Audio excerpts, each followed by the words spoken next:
ইহুদির হাতে আঘাতপ্রাপ্ত। আল্লাহ নবীর আরেকজন সাহাবী, ছোট সাহাবী, নাম হলো আবু তালহা রাদিয়াল্লাহু আনহু। ছোট মানুষ, নবীজি সাল্লাল্লাহু আলাইহি ওয়াসাল্লাম মদিনায় সংবাদ পৌঁছে গিয়েছে যে কিছুদিনের মধ্যেই নবীজি সাল্লাল্লাহু আলাইহি ওয়াসাল্লাম মক্কা থেকে মদিনায় আসবেন। মদিনার অলি গলিতে খবর পৌঁছে গেল যে বিশ্বনবী মুহাম্মদুর রাসূলুল্লাহ আল্লাহ করেন সাল্লাল্লাহু আলাইহি ওয়াসাল্লাম মদিনার মধ্যে আগমন করবেন। নবীজিকে একটি নজর দেখার জন্য ছোট ছোট বাচ্চারা তার পিতার হাত ধরে প্রত্যেকটা দিন ওই মদিনার মেইন যে গেট আছে গেটের মধ্যে দাঁড়িয়ে থাকে যে আল্লাহ নবীর নুরানি চেহারাটা একবার মাত্র একবার দেখব। মহিলারা পর্যন্ত নবীজিকে দেখার জন্য অপেক্ষা করত, আল্লাহ নবীকে একটা নজর দেখার জন্য। এই ছোট্ট শিশু সাহাবী আবু তালহা রাদিয়াল্লাহু আনহু বাবার সাথে প্রতিদিন হেঁটে হেঁটে নবীজিকে দেখার জন্য যেত। আর বাবাকে বলতো, বাবা তুমি না বলেছো মায়ার নবী দয়ার নবী উনি মদিনায় আসবেন, ওই নবী তো আসতো না। এবার বলেন নবী আসবে আসবে, অপেক্ষা করো, একদিন নবী ঠিকই চলে আসবে। নবীজি মদিনায় আসলো। ছোট্ট ছোট্ট শিশু বাচ্চারা বয়োবৃদ্ধ সবাই নবীজিকে স্বাগত জানাতে লাগলেন, নবীজিকে থেকে নাচ করতে লাগলেন। ছোট্ট শিশু সাহাবী আবু তালহা রাদিয়াল্লাহু আনহু পিতার হাত ধরে আছেন। যেই মাত্র দেখলেন মায়ার নবী দয়ার নবী উনি দাঁড়িয়ে রয়েছেন, বাবার হাতটা ছেড়ে দিয়ে দৌড় দিয়ে নবীজির সামনে গেলেন।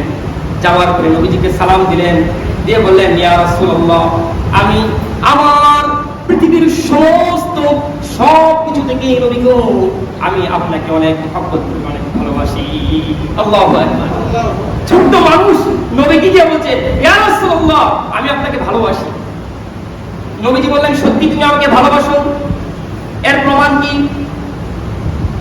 এবার ছোট্ট মানুষ, ছোট্ট সাহাবী আবু তালহা রাদিয়াল্লাহু আনহু তিনি বললেন, ইয়া রাসূলুল্লাহ, আমি যে আপনাকে ভালোবাসি, আপনি এই মুহূর্তে এই অবস্থায় আমাকে যা আদেশ করবেন নবী গো আমি সঙ্গে সঙ্গে তাই পালন করব। এবার নবী সাল্লাল্লাহু আলাইহি ওয়াসাল্লাম একটু রসিকতা করে ছোট্টকে বললেন, আচ্ছা আবু তালহা, তুমি কি সত্যি আমাকে ভালোবাসো? তাহলে যাও তুমি আমার জন্য তোমার পিতার কাল্লাটা একটু নিয়ে আসো। নবীজি বললেন, তুমি কি আমাকে সত্যি ভালোবাসো? রসিকতা করে বললেন, তাহলে যাও তো তুমি তোমার তলোয়ার দিয়ে তোমার পিতার দেহ থেকে মাথাটা আলাদা করে মাথাটা নিয়ে আসো। নবীজি বলার সঙ্গে সঙ্গে আবু তালহা এক দৌড় দিলেন, দৌড়তে লাগলেন। নবীজি পিছন দিকে ডাকতে বললেন, আবু তালহা দাঁড়াও, আমার কাছে আসো। এবার নবীজি বললেন, আমি তোমাকে পরীক্ষা করার জন্য এই কথাটা বলেছি। আমি নবীকে আল্লাহ তাআলা দুনিয়াতে এই জন্য পাঠাই নাই যে পিতা আর পুত্রের মাঝে আমি দ্বন্দ্ব তৈরি করে দেব, বরং আল্লাহ রাব্বুল আলামিন আমাকে পাঠিয়েছে রাহমাতাল লিল আলামিন করে। আল্লাহু আকবার। নবীজি বলেছেন আমাকে পাঠিয়েছে মানুষের মাঝে ভ্রাতৃত্ব সম্পর্ক তৈরি করার জন্য, সাগর তৈরি করার জন্য। আল্লাহ নবীর এই সাহাবী প্রতিদিন নবীর দরবারে আসতো। একদিন অসুস্থ হয়ে গেল, ছোট্ট মানুষ নবীর দরবারে আসে না।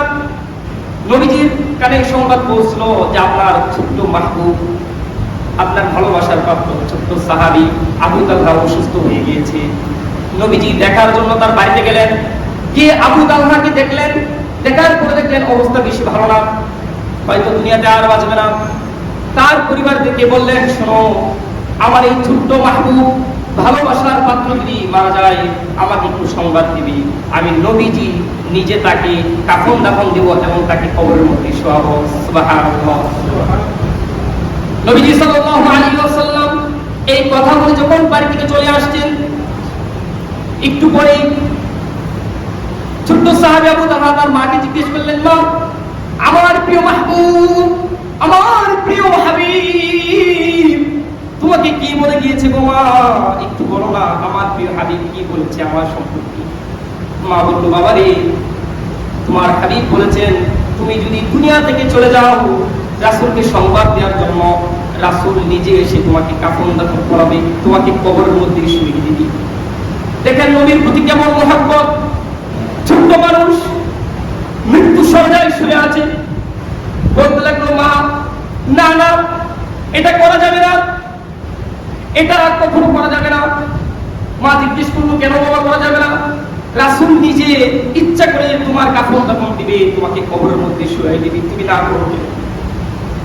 শিশু আবু তালহা বলেন, মা আমি এই জন্যই না করি, আমার বাড়িতে আসতে হলে 2-3টা ইহুদির বাড়ি পাড়ি দিয়ে তারপর নবীকে আমার বাড়িতে আসতে হবে।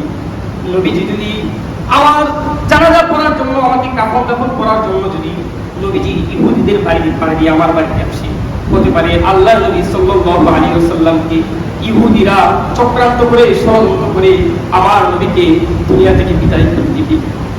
আমাকে দেখতে এসে যদি আমার নবী দুনিয়া থেকে চলে যায়, আমি আবু তালহার কবরে গিয়েও শান্তি পাবো না, আমি আবু তালহার কবরে গিয়েও শান্তি পাবো না, আমি আল্লাহর কাছে কি জবাব দেব? এই জন্যই বলছি, মা চাই না আমার নবী আমাকে দেখতে এসে আমার নবী ইহুদিদের হাতে আঘাতপ্রাপ্ত।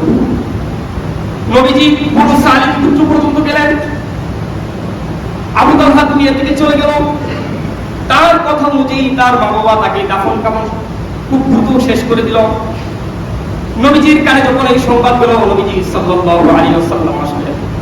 আসার পরে তিনি বললেন, তোমাদেরকে না আমি বলেছিলাম আমার ছোট মাহবুব যখন দুনিয়া থেকে চলে যাবে আমাকে একটু সংবাদ দিবে, আমাকে একটু জানাবে, আমি নিজে নবী তার কাফন দাফন করাবো। এবার নবীজিকে বললেন, ইয়া রাসূলুল্লাহ আমরা বলেছিলাম, কিন্তু আপনারা আসে আপনার মাহবুব আবু তালহা বলেছে আপনাকে না বলার জন্য, আপনার আবু তালহাকে দেখার জন্য আসতে হলে কয়েকটা ইহুদির বাড়ি পাড়ি দিয়ে আসতে হবে। নবী গো, যদি আপনাকে আক্রমণ করে, এই জন্য আপনার মাহবুব না করেছে যেন তাড়াতাড়ি তার দ্রুত দাফন কাফন শেষ করা হয়। দেখেন নবীজি কেমন ভালোবাসতেন। নবীজি সাহাবীদেরকে নিয়ে তার কবরের সামনে গেল, যাওয়ার পরে দু হাত তুলে আল্লাহর কাছে দোয়া করতে লাগলেন, আল্লাহুম্মা, হে আল্লাহ, আমার আবু তালহা যখন তোমার সাথে সাক্ষাৎ করবে গো আল্লাহ, তুমি আমার আবু তালহার সাথে হাসতে হাসতে কথা বলবে, সুবহানাল্লাহ। আমার আবু তালহাকে আল্লাহ তুমি সরাসরি তুই জান্নাতের মধ্যে প্রবেশ করে দিবি, সুবহানাল্লাহ।